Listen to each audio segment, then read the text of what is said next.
बारिश धीरे धीरे ख़त्म हो रही है और मौसम में जल्दी से बदलाव भी आ जाएगी। दुर्गा पूजा ख़त्म हो गया है और दुर्गा पूजा ख़त्म होने के साथ साथ मैं अपने टेरेस गार्डन में विंटर के वेजिटेबल्स लगाने की तैयारी कर रही हूँ।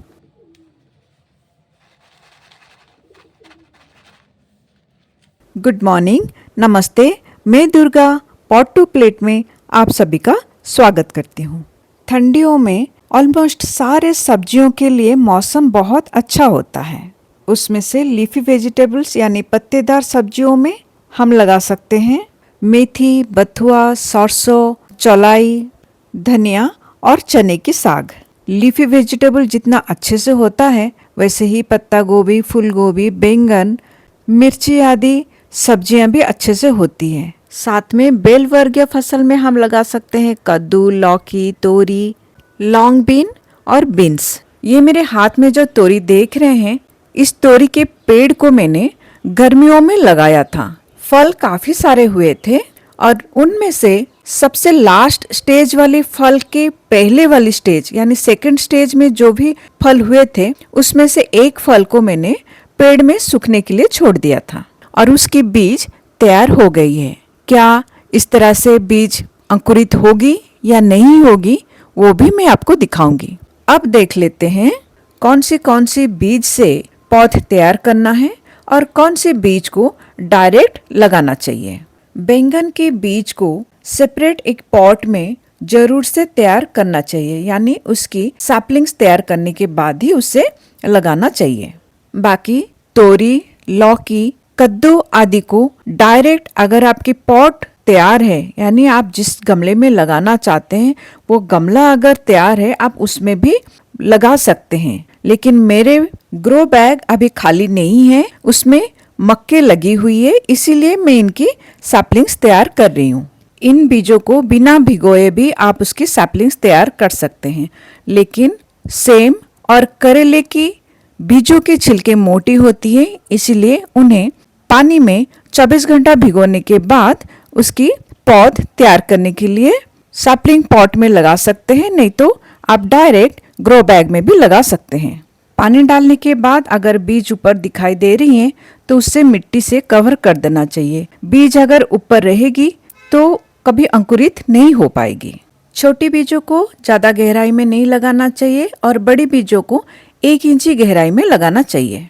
लॉन्ग बीन या बरबटी जैसे फसल के बीजों को भिगोना भी नहीं चाहिए और इसकी पौध भी तैयार करने की जरूरत नहीं पड़ेगी। अगर ग्रो बैग खाली है तो आप डायरेक्ट उसे ग्रो बैग में लगा सकते हैं। लॉन्ग बीन के बीजों को अगर भिगो के लगाएंगे तो बीज खराब हो जाती है। लॉन्ग बीन को मैं 15 बाई 15 की ग्रो बैग में लगा रही हूँ और एक बीज से दूसरे बीज के बीच में 3 से 4 इंच के गैप रख रही हूँ। सेम लॉन्ग बीन और बीन्स जैसे फसल को पोटास की बहुत ज़रूरत होती है, इसीलिए सूखे केले के छिलके की पानी अगर इन्हें दिया जाए तो ये बहुत अच्छा ग्रो करते हैं और फलते हैं। घर पर ऑर्गेनिक पोटास फर्टिलाइजर कैसे बनाना चाहिए उसके ऊपर एक वीडियो मेरे चैनल में अवेलेबल है, आप चाहे तो उसे देख सकते हैं। बीज बोने का 15-20 दिन के बाद पौध तैयार हो जाती है बड़ी ग्रो बैग में शिफ्ट होने के लिए।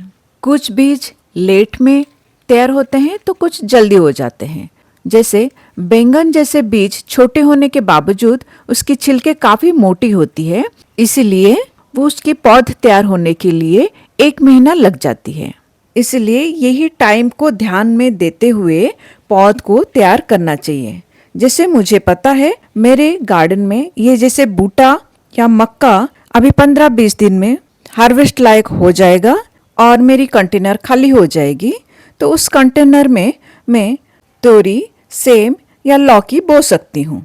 मक्के को मैंने 15 बाई 15 की ग्रो बैग में लगाया था और उसी 15 बाई 15 की ग्रो बैग में इन पौधों से सिर्फ 3-3 पौध उसमें लगाऊंगी।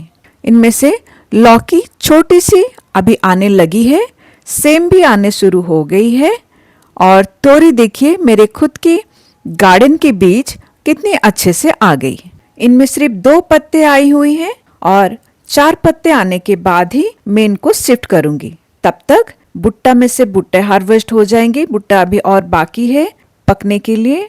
और ऊपर देख रहे हैं कद्दू, ये कद्दू भी थोड़े से पक जाएंगे। और यहाँ नीचे भी एक कद्दू छुपी हुई है, इस कद्दू को भी हार्वेस्ट करना है। कद्दू हार्वेस्ट करने से पहले दोस्तों ये मैं एक टिप देना चाहूंगी, कद्दू की जो डंठल है वो अगर पेड़ में अच्छे से सूख गई है तब अगर आप हार्वेस्ट करेंगे 6 महीने 1 साल भी आप आराम से इससे रख सकते हैं।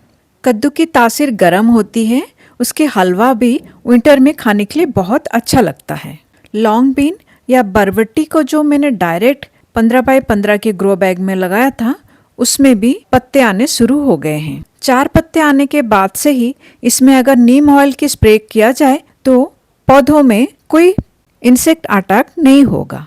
लता वर्गीय फसल की पौध कभी मार्केट में नहीं मिलेगी, इसीलिए उसे घर पर ही तैयार करना पड़ेगा। गोभी, टमाटर, बैंगन आदि पौध मार्केट से खरीद सकते हैं। पिछले साल तो गोभी की पौध मैंने घर पे तैयार कर लिया था, लेकिन इस साल बहुत बारिश के कारण मेरे से घर पे पौध तैयार नहीं हो पाया, इसीलिए मैंने मार्केट से खरीद लिया। गोभियों के पौधों के लिए 12 बाय 12 की ग्रो बैग में आप 2 पौधे लगा सकते हैं। विंटर वेजिटेबल्स के लिए ऑर्गेनिक मिट्टी कैसे बनाना चाहिए उसके ऊपर डिटेल वीडियो मैंने ऑलरेडी मेरे चैनल में पब्लिश किया है, आप चाहे तो उसे देख सकते हैं।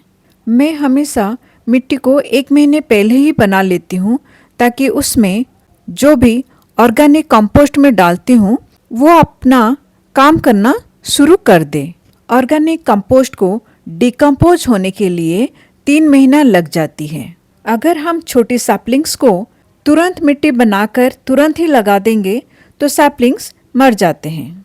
और मैं कभी भी अपनी स्वस्थ पौधों की मिट्टी को धूप नहीं दिखाती हूँ। जिस ग्रो बैग के पौधा रूट गलन या निमाटोड रोग से ग्रसित होके मर गया है उसी पौधे की मिट्टी को ही मैं धूप दिखाती हूँ। ये जो गोभी के पौधे हैं लोकल हाट से खरीदा है, इसीलिए इसमें चिकनी मिट्टी लगी हुई है। अब इस मिट्टी से पौधे को ध्यान से बिना रूट डैमेज किए हटाने के बाद एक एक ग्रो बैग में 2-2 पौधे हम लगा सकते हैं। पौधा लगाने के बाद तुरंत ही पानी डालना है, लेकिन बहुत ज्यादा पानी नहीं डालना है। बहुत ज्यादा पानी से पौधा गल जाएगा। पौधे लगाने के बाद ग्रो बैग को 3-4 दिन तक डायरेक्ट धूप से बचाकर थोड़ी सी शेड में रखना चाहिए। प्रकृति बीजों को कितनी अच्छे से संभाल के रखती है, जैसे बीजों के ऊपर एक कोटिंग तो होती है, साथ में बीजों को फली के अंदर रखती है ताकि बीज सालों साल खराब ना हो। चलिए प्रकृति से सीखकर मैं भी जितनी जरूरत है उतनी ही बीज बाहर निकालकर बाकी को फली के अंदर भर के रैप करके रख देती हूँ। अगली 2 सीजन के लिए इसी से ही मैं पौध तैयार कर लूंगी। पैसा बचाने के साथ साथ मैंने अपने खुद की ऑर्गेनिक बीज भी तैयार कर लिया। Thank you for watching the video. Healthy खाइए, हेल्दी रहिए। God bless you all.